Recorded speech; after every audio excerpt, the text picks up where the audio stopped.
Hey, YouTube, YouTube, YouTube. So my last video managed to get one more subscriber. Clearly I may have to give this up as a bad idea. Obviously not beautiful, not very eloquently spokey. So yeah, maybe people don't even want to listen to my old guffle anyway.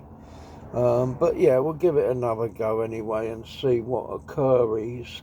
So yeah, I'm trying to get subscribers so I can get enough subscribers to start going live on YouTube. And the main topics will be Islam, Christianity, seeing as I'm a Christian, and I know a lot about Islam. So yeah, this will be the main topic to be discussed. Such as, for instance, in Islam,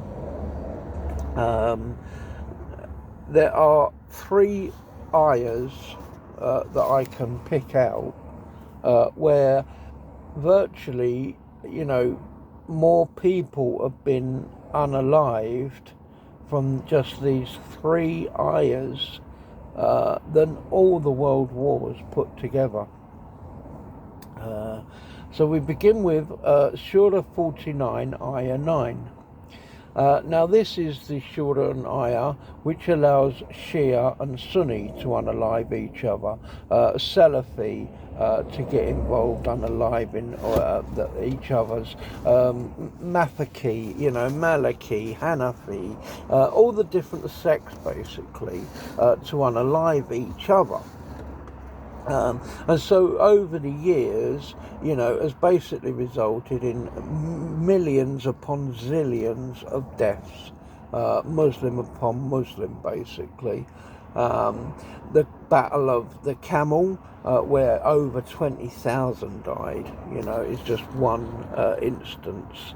But I mean, basically, there are, most of the Middle East is blighted by this, thousands of Kurdish Muslims, thousands of Syrian Muslims, even today, Yemen. Yemen is, you've got the Houthis, you've got Hezbollah, you've got Hamas, and again, that's a Shia and Sunni divide, and they're currently unaliving each other in Yemen, and have been for quite a few years now. So that's Surah 49, Ayah 9. Now we move to Surah 9, Ayah 29, which is one of many verses which allows Muslims to unalive non-Muslims. So the Christians, the Jews, the Hindus, the Buddhists, the Sikhs, the atheists, basically anyone who's not a Muslim. And again, this Surah and Ayah has resulted in zillions upon zillions upon zillions of deaths in the past 1400 years. So between those two ayahs alone, we've got zillions upon zillions upon zillions of deaths over 1400 years. But now we add to that the third and final ayah, and then this is not inclusive, as I say, there are many, many more, but this is just three ayahs that cover these three subjects alone, which, as I say, is the first one 49:9, Muslim upon Muslim, the second one 9:29, Muslim upon non-Muslim, and this one 9:111 is basically the terrorists. And they're against everyone. They don't care who they unalive, whether it be other Muslims or not. Just a second. Travel first. Obviously, their main target is obviously non-Muslims again. So it's terrorists against non-Muslims. Surah 9, Ayah 111. And this is the Surah and Ayah that guarantees them, once they've unalived other Muslims, passage straight into Jannah. They go straight there. As soon as their blood is spilt, they go straight to Jannah, and they get there. Well, it's more than 72 virgins, because 72 virgins is for the worst Muslim. A terrorist who unalives non-believers is a better Muslim, so they're getting like over 200 virgins. They get them immediately as soon as their blood is spilt. So as I say, 9/11 Twin Tower attackers, they were doing that using Surah 9, 111 of the Quran. London Underground, Manchester Arena, Lee Rigby. I mean, I could go on and on and on naming the terrorist attacks, who follow Surah 9, 111 of the Quran. And again, it's caused zillions upon zillions upon zillions of deaths. So, just in 3 ayahs and surahs alone of the Quran, Surah 49 ayah 9, Surah 9 ayah 29, and Surah 9 ayah 111 has been responsible for more deaths than all of the world wars. And again, you wouldn't really notice it if you just read the ayahs offhand. You need to study it and be, scholar like I am in it to understand exactly what they say and what they're meaning. And of course, the other way, that we can determine that obviously the Quran is from the devil, which is something I go into quite a bit on my debates, which is why I want a live YouTube channel to go into all of these things. But of course, as I say, one of the ways to determine that obviously the Quran is from the devil and the Bible is from the true God is the use of martyrs. Because under Surah 9, 111, where the Twin Towers, for instance, the London Underground, Manchester Arena, those people who go and commit those atrocities, unaliving innocent people, mainly women and children, are called martyrs. They're called martyrs. They go out and unalive innocent women and children, as many as they possibly can, and they are termed and called a martyr. Whereas in Christianity, a martyr is something completely different. A martyr is just somebody like myself who, upon the fear of death, will not denounce Jesus Christ as God. They will keep on saying, no, Jesus Christ is my God. And then they will lose their life for saying that. That is a martyr in Christianity. And as I say, compare that with a martyr in Islam, who is someone who goes out and unalives innocent women and children. You can clearly see the difference between a martyr in Islam and a martyr in Christianity. And you can clearly see the difference. One is from the devil, one is from God. So yeah, I mean, these are things why I need subscribers, folks, to go live so I can educate everybody on these things, because not many people know, a lot about these things, even Christians, but certainly Muslims don't either. A martyr is a witness. That's what it means. A martyr is a witness. And as I say, in Christianity, a martyr, a witness, is somebody who dies for the sake of Jesus Christ and saying that Jesus Christ was God, Jesus Christ is God, Jesus Christ is the Son of God. That's a martyr in Christianity, a witness. And as I say, in Islam, it's completely different. A witness martyr in Islam is someone who goes and unalives themselves while unaliving many other innocent women and children at the same time. And as the other, I have lots of other topics that I wish to discuss other than Islam and Christianity. And of course, one of those other topics is the state of the UK at the moment, and also things like what happened at Manchester Airport. Because there's been a lot of discussions on this about what happened at Manchester Airport, but very few people have wished to decide, I like to discuss things in a way that very few other people discuss it. And as I say, lots of people have discussed this incident, but very few have discussed it in the way that I would like to discuss it. And the way I would like to discuss Manchester Airport is how the actual video evidence was revealed. Nobody is really discussing that. Now, when it first came out, the first video evidence, when it very first came out of this incident, it was cut. So the first part of the video was not shown, where the two men viciously attacked the police officers. That part of the video was not shown to begin with. The part that was shown was where the men were subdued and the police officers were attacking the men. That was the first part of the video that was shown. As I say, the part where they were doing the attack. So basically, it was actually edited and shown to show that the police officers were the attackers and the attackers were the victims. That's how the original video was shown, and that was for at least 2-3 months or more. Police stations were over, Manchester police station was mobbed by Muslims. Muslims were saying unless there's, these police officers are they were suspended, we're going to go on the rampage. And there was a huge, great big furore about it, that these people were innocent, that the police officers attacked them for no reason. And this is exactly how it looked and appeared from the video, how it was shown.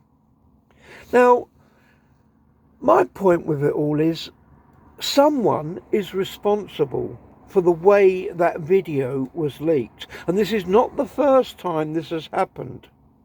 This is at least other occasions where this has happened, where there's been things that have happened and the video has been leaked in such a way, the information has been leaked in such a way to make it look like the attackers were the victims and the victim were the attackers.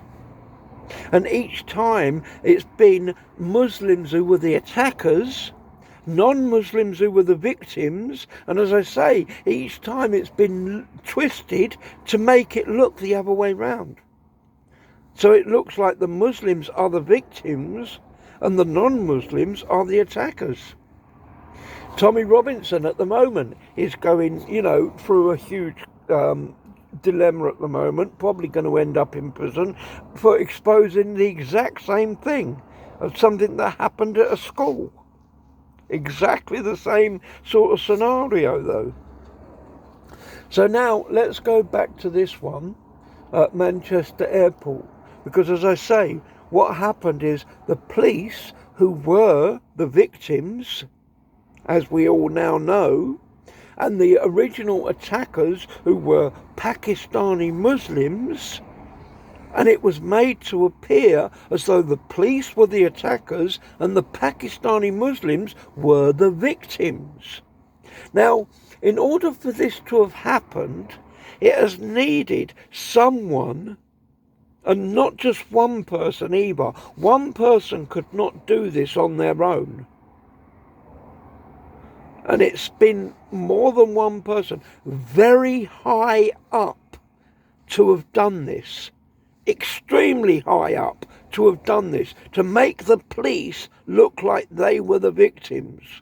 And not only to do that, but also to stop the first part of the video being revealed, so that the story could gain momentum, that it was the police who were the attackers and the Pakistani Muslims who were the victims.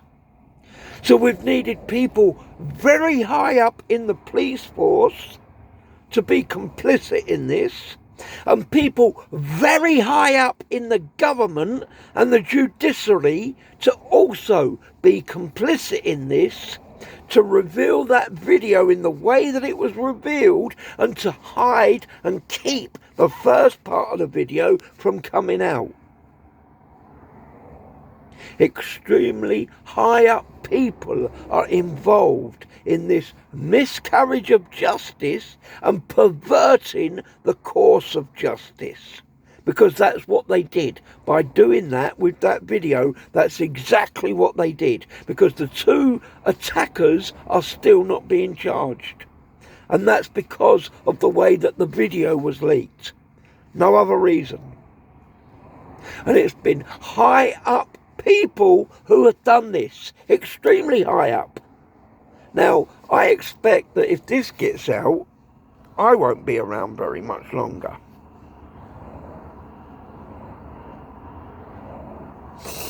You know, I mean, extremely influential, rich, high-up people made it look as though the police were the attackers. Police got suspended. One woman police officer had her nose broken. She ended up in hospital, and yet she was made to look like the attacker. Another of the police officers could be clearly seen cornered into a chair, and the other man was pummeling him for 30 seconds or more. He only stopped when he actually hit his own mother.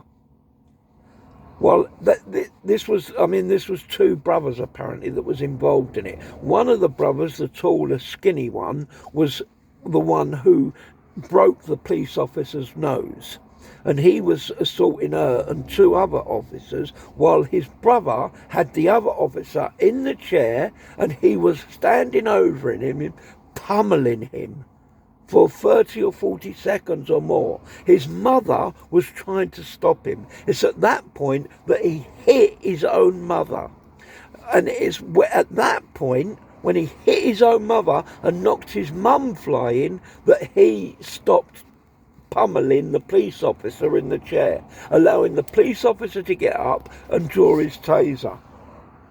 While that was going on, the other one was pummeling the woman police officer, breaking her nose, and also physically attacking two other officers, physically beating them.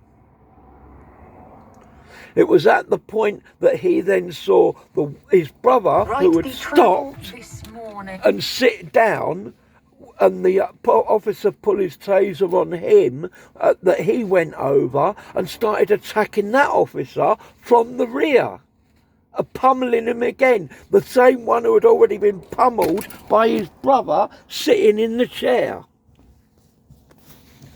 And it's at that point that one of the other officers who had stopped pummeling to go and attack the other one who was holding a taser against his brother, that he managed to pull his taser out and fire his taser at that one to subdue him. So, this was the scene. Before the officer used his boot to kick him in the head when he was lying on the floor. Those two men had physically pummeled and beaten armed police officers at an airport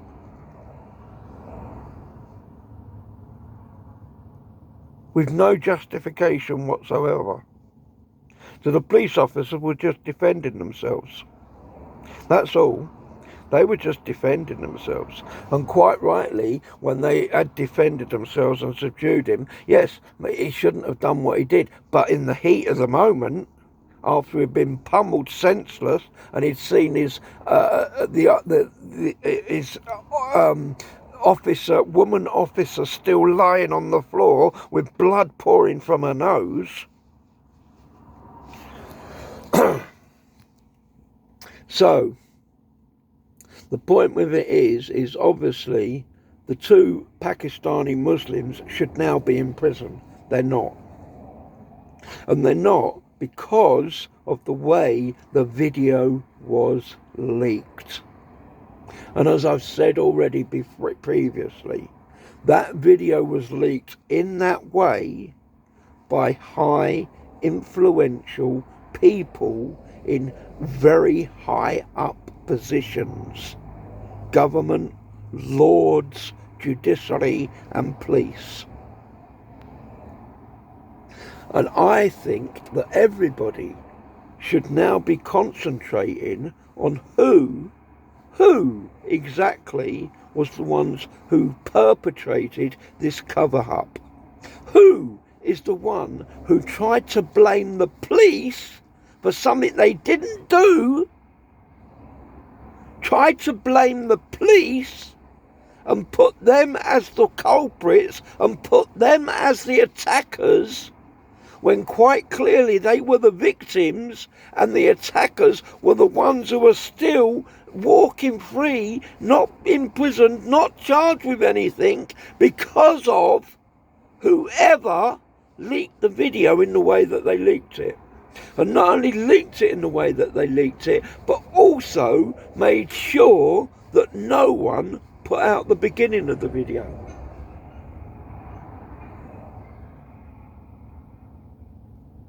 Many people know already, because somehow someone did grow a pair large enough to finally put out the beginning of the video. Because no doubt whoever tried to do this and begin this and start this, as I say, high up people, obviously didn't subdue everyone, and obviously someone, as I say, had finally enough ball arcs to go and release the whole video so everyone could see the truth of what happened. What we now need, as I say, and not just me, but every single person in the UK, is the full truth, a full inquiry and the full truth to be exposed. Who leaked that video in that way to make it look like the police were the attackers and the Pakistani Muslims were the victims? Lord Ali, maybe? Someone else, maybe, in a high up position like that? Who? We also need to know who was implicit with him. Maybe would it have been our present government and leaders who were implicit in it? I say, yeah, they were. Yes, they were. You knew, didn't you, care to take care? You knew. Who else knew? We need to know. We need to know who was responsible for making the police look like they were the attackers when they were the victims, and who was implicit in making the Pakistani Muslim thugs who were the attackers look like the victims. Who? Who did it? Grow a pair of bollocks between your legs, stand up and admit it. Stop hiding like little tiny girly children. Cowards, filthy cowards. Now, as I say, there is people still, honest, true, proper people still, in the police force, in the armed services, in the government and in the House of Lords, who know what happened here. They know. They all know. We need to also know, because this is getting out of hand, peeps. You know what I'm saying? People know things ain't right, but they ain't knowing the full things that ain't right, are they? Because you slimy, horrible, sneaky, greedy lot are trying to hide it and cover it all up, aren't you? To bring in your full agenda. Well, guess what? You're going about it all wrong, mate. Seriously, you are. and it's all going to end in tears. Now, I don't expect anybody to, you know, come out and say exactly what has gone on here, really, I don't. I expect this to be brushed under the carpet, and hopefully, you know, that they will, you know, get away with it all. Yeah, I really do. As I say, maybe if this video goes out big time like I would like it to, that will mean the end of me. Probably a prison sentence or probably something else like that, I don't know. I mean, maybe they'll offer me, you know, a few mil to keep quiet, who knows. We'll have to wait and see. But one thing I do know, what happened at the Manchester airport, very big, very influential and very powerful people, more powerful than Keir, by the way. He's just a puppet. All our prime ministers are just puppets. Someone else is pulling their strings. They, you know, they're told to jump. They just have to say how high.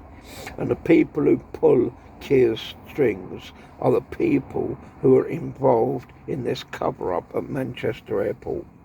They're the people who try to make it look like the police were the ones who attacked the Pakistani Muslims, you know. And obviously, these people who are doing this are obviously Muslim themselves. That's quite clear. Otherwise, they wouldn't, you know, they wouldn't be interested in it at all. They're trying to make it look like the Muslims are the victims, you know, and the non-Muslims are the attackers, to bring in their bigger agenda, as I say. On this occasion, as I say, luckily they failed, because someone, and God bless you, whoever that person was, had the balls to release the full video. Obviously, whoever tried to cover this up and twist it round into a different narrative didn't want that beginning part of the video to come out. Obviously they didn't, because as soon as that come out, that was it. That was game over for them. Their nasty little plan was finished. It didn't work. As I say, what we now need is we need a full inquiry and full disclosure as to exactly what did happen at Manchester Airport, and also what happened after that, as I say, because obviously influential people got involved and tried to twist the narrative, and we need, please, who was responsible for that? Who was responsible for twisting that narrative? Obviously, people high up in the police service, Manchester probably as well, police service, probably even further than that. Obviously, high up in government, obviously high up in judiciary, CPS even, and even the Lords. You know, we need to find out, peeps, exactly who and what and why and how, you know, and to try to how can I say this, to try to stop this from occurring again, because the more that this keeps going on, the more people are going to get fed up, and the more this is just going to lead to unrest. And maybe that is their end goal, I don't know. Maybe that's what they want. Who knows? But